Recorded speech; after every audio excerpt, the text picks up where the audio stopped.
Hello, mamas. I see you. Welcome back to No Filter, No Fence, the Hello Mama series, where we see moms and we hear moms and we honor the superheroes behind closed doors. And our whole intent is not to edit the life behind the scenes. I'm your host, CheImpacts, and we're here with another conversation, the kind that releases pressure and reminds you that you are already enough. Today, we're naming and dismantling a beast that sneaks into nearly every mother's life: mom guilt. The voice that whispers, I'm not doing enough, or I should be doing better, or my children, they deserve more. Yeah, that one, that mom guilt. I need y'all to stick with me for a little bit. We're going to be talking about what mom guilt actually is, why it hits every mom, no matter how strong, and how to break free from that little lie. Today, y'all, I need to make a special request. I'm asking for all family and friends, including dads, to actually help, because moms overwhelm their minds with what they can do better, because they are Earth's natural nurturer. So let's breathe, let's inhale, let's release this weight, because guess what? We're going to heal one mama at a time. So let's define it plainly. Mom guilt is that persistent feeling of letting someone down, usually yourself. It sounds like I should have been more patient with my son, or I should have been more patient with my daughter. Working means that I'm missing out on their life's moments, especially those formative years, because they're so young and I'm not around. Mom guilt may even sound like staying home but not contributing. Another thought that many moms face is, why can't I get this thing right? Why can't I just be a good mom? Mom guilt doesn't come from failure. It comes from love and from impossible expectations that many mothers place upon themselves. And so today we want to talk about that. We want to talk about how we can actually right-size expectations for mothers across the board, because moms are naturally superheroes. They go over and beyond every day to provide a nurturing and loving environment for their children and for their families. It's like society hand mom a job description that requires 48 hours in a 24-hour day. I mean, let's be honest. Moms are the original emotional support system. What's one thing that we hear across society? Every man has called a woman too emotional. But the truth of the matter is, moms have the innate ability to be able to channel the emotions not only of themselves, but of others.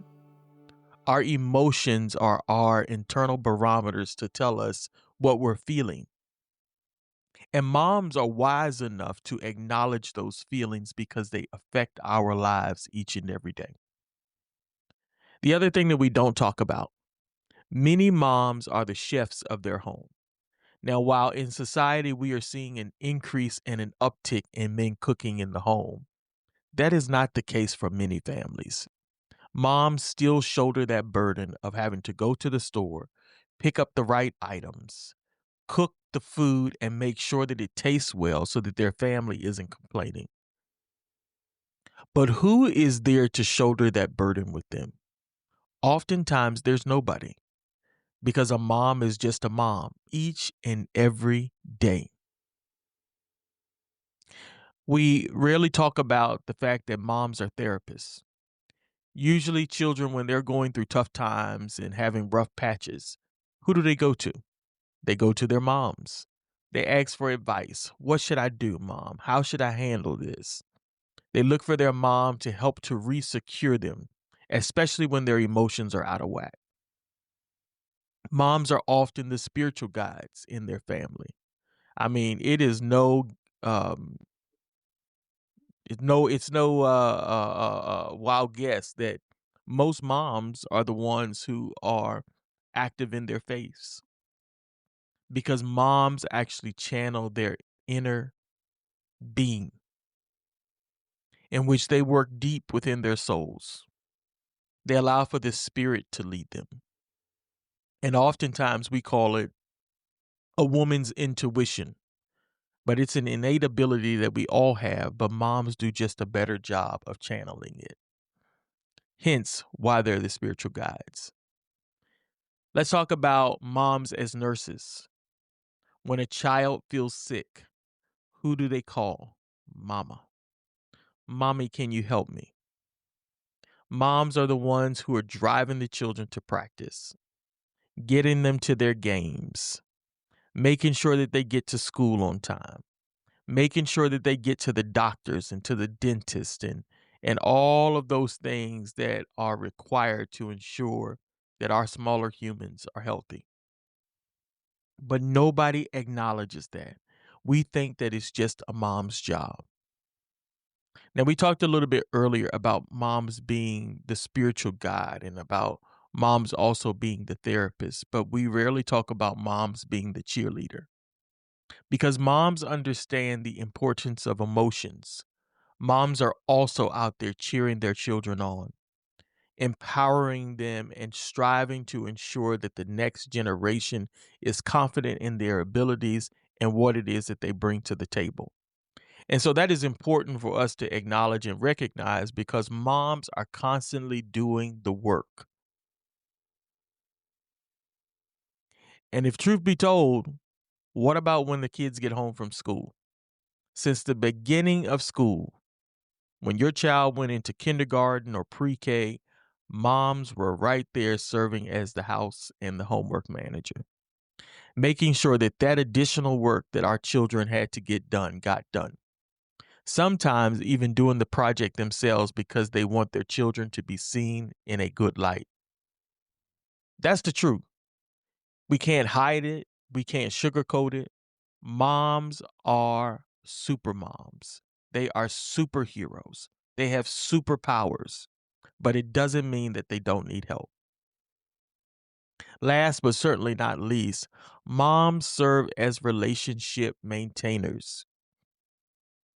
They're the ones in the background trying to keep the glue and the bond within the family.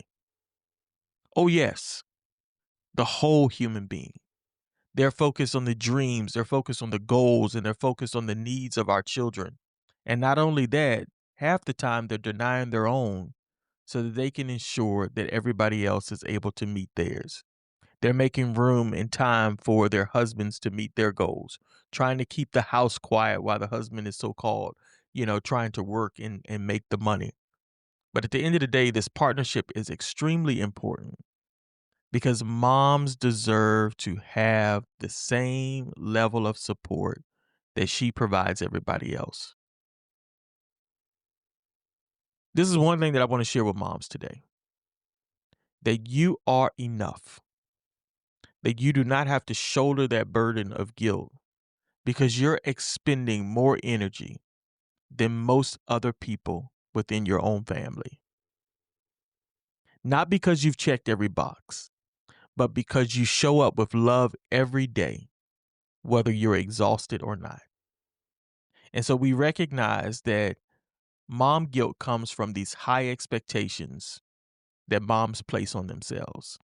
Not only that, the unrecognized burden that others in the family place upon them, hence increasing the expectation.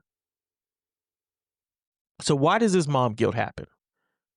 Let's call out the source so we can defeat them. If a mom works, the first thing that she's going to ask herself, how do I get more time with my kids? That's the first thing she's going to ask herself because she's going to feel like she's neglecting her children. If she stays home, you have the spouse that comes in not recognizing everything that she put in. Oh, so all you're doing is just sitting around or hanging out, not realizing that children are work every day. Children come with baggage. Children come with responsibilities, some that we don't see. And moms have to tap into their inherent skill of trying to figure out what your toddler is trying to communicate. trying to meet every need of more than just one person. Other things that moms are accused of is taking a break. You've heard people say, it must be nice. It must be nice to relax. If she doesn't take the break, she's burnt out. And then she's blamed for being burnt out because she's done too much. When does it end? Society has placed so many burdens upon moms that it has become difficult for them to function. And then if a mom just decides not to do at all, what happens? Then here's everybody showing up. You need to take care of yourself. Why you ain't taking care of yourself? So mute.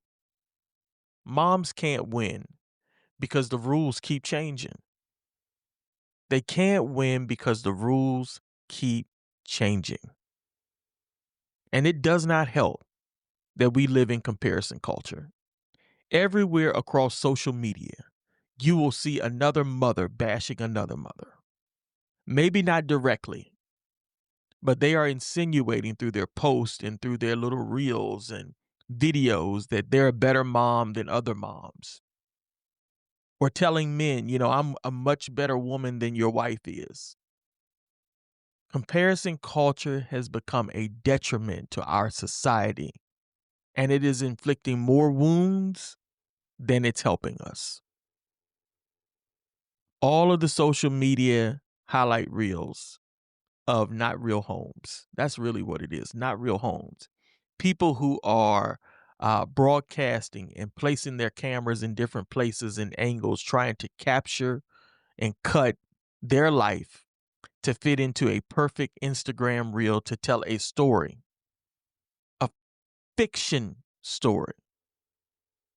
Because if the cameras were off, that's what your life would really be. You see, the perfect lunchbox video of how they make their kids lunch and how they pack their kids' lunch boxes, that's all for show.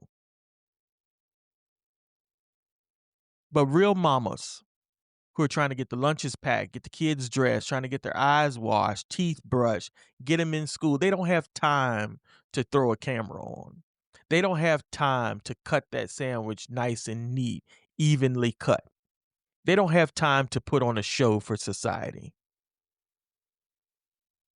These moms are in there doing the work. So mamas, if you are having to feed your kids pizza and you don't have time to make the perfect meals, it is absolutely okay. That's called survival. And I want you to know right now that you are still doing amazing regardless of what society may say. The third thing that I want to kind of draw our attention to is the fact that moms often fear messing up. Because as I stated earlier, moms naturally are nurturers. They want to do a good job. There is no mom on this planet that wakes up and say, I want to be a bad mom. No, their feelings of not feeling like they are enough or that they've done enough make them feel like bad moms. It doesn't mean that they're a bad mom. Moms understand the stake of what they are putting in. That's why moms take their job serious. They realize that these little people are going to one day become adults. And it is terrifying for a mom to think that she isn't doing enough to prepare this human being for life. And that's called deep love. That's why moms feel like they're messing up. The fourth thing is the pressure of having to be selfless in a society that is so selfish.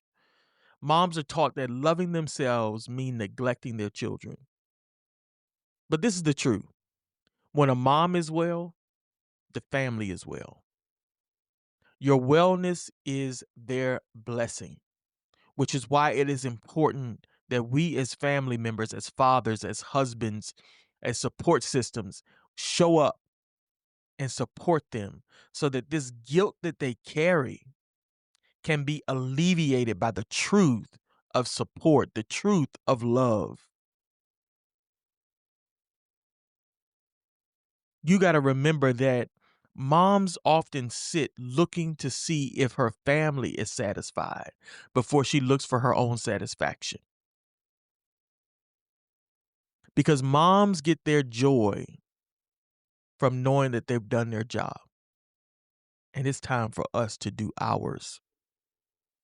The same goes for if there is a single mom. It doesn't matter.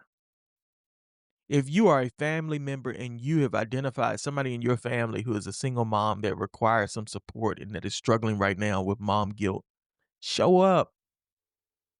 Take some of that burden.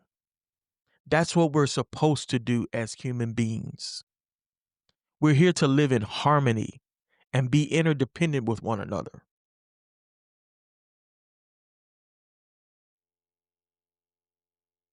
Mama, here's what you need to hear today. You are not failing. By no stretch of the imagination, you are not failing. Stop putting the expectations on you that's making you feel like you're not keeping up. You are doing what you can with what you have. You are not behind. There is no other mama serving your family but you. You are the queen of your castle. I don't care what they say on Instagram. I don't care what they say on TikTok. I don't care what anybody says. I don't care what the psychologists say. I don't care what people write in books. You were created for your family. God made you tailor-made for your family, and you're the only one with the recipe to figure this out.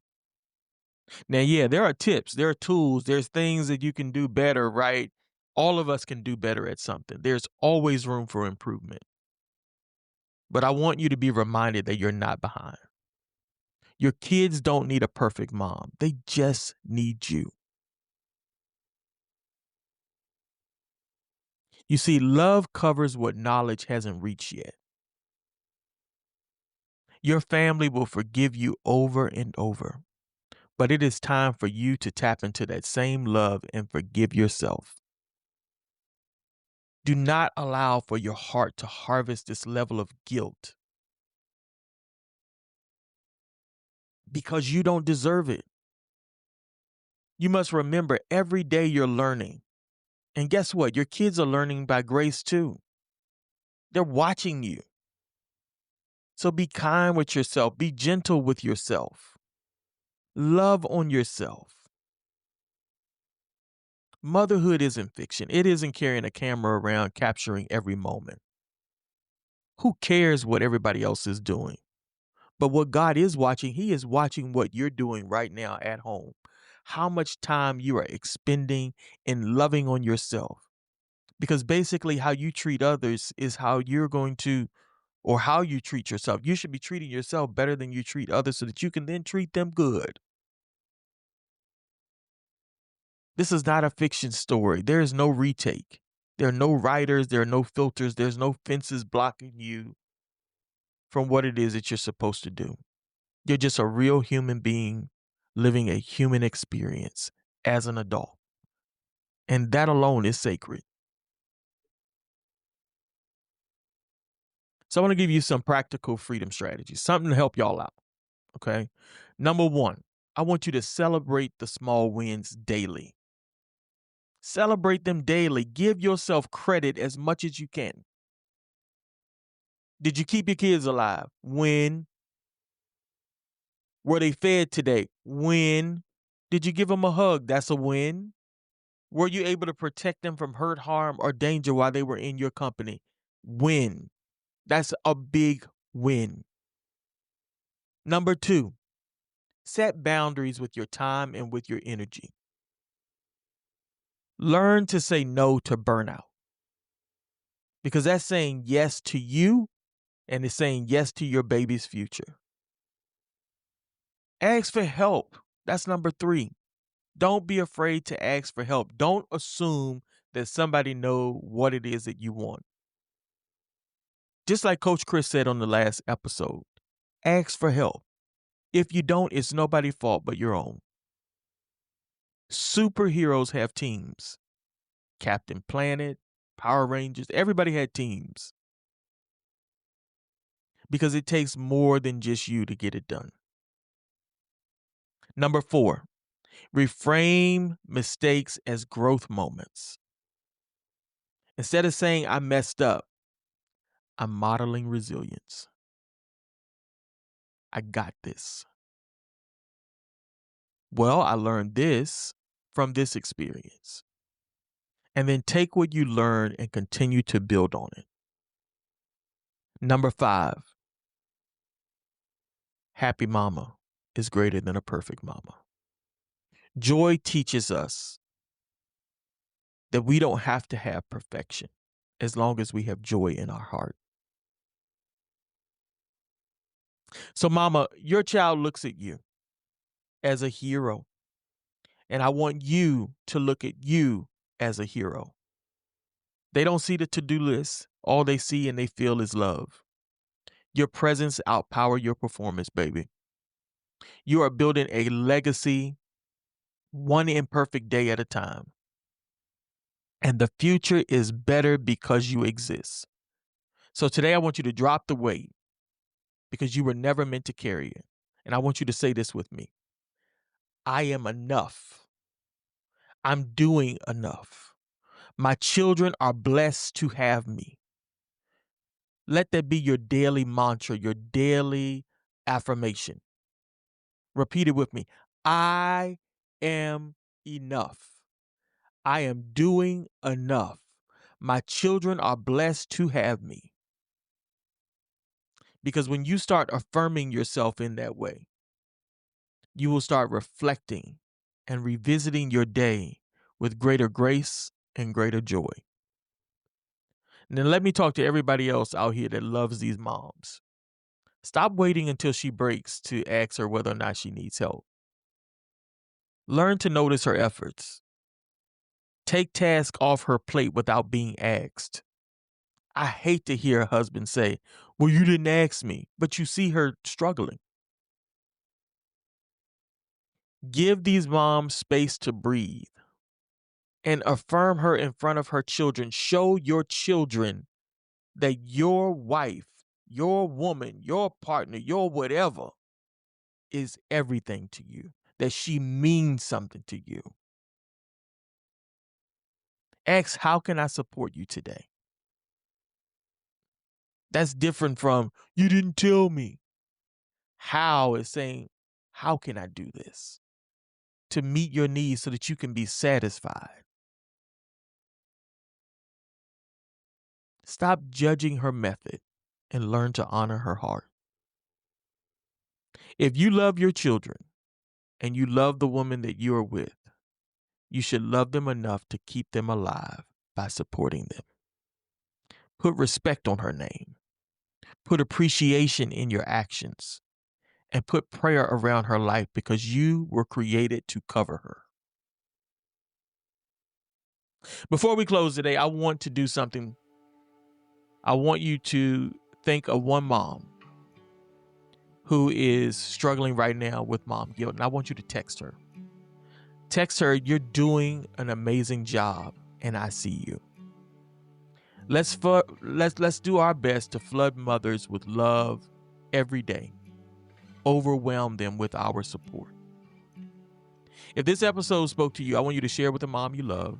Drop a comment or a review about mom guilt that has shown up in your world. Follow us on Instagram and YouTube at No Filter, No Fence. And join the Hello Mama community where you never have to carry it all alone. And to the mamas out there, if you have a message you want to share on this show, reach out. Your story might be the freedom someone else needs. And we'd be happy to have you on the show. So text the show. You see, little button there. Text the show. Write us. You can even write us at nofilternofence@gmail.com. Or you can visit us on BuzzSpot and text us. Remember this, you are grace in motion. You are strength uncovered, and you are a miracle with a heartbeat. Until next time, this has been No Filter, No Fence. We see you, we love you, and we honor all that you carry. Thank you so much, and have a great one.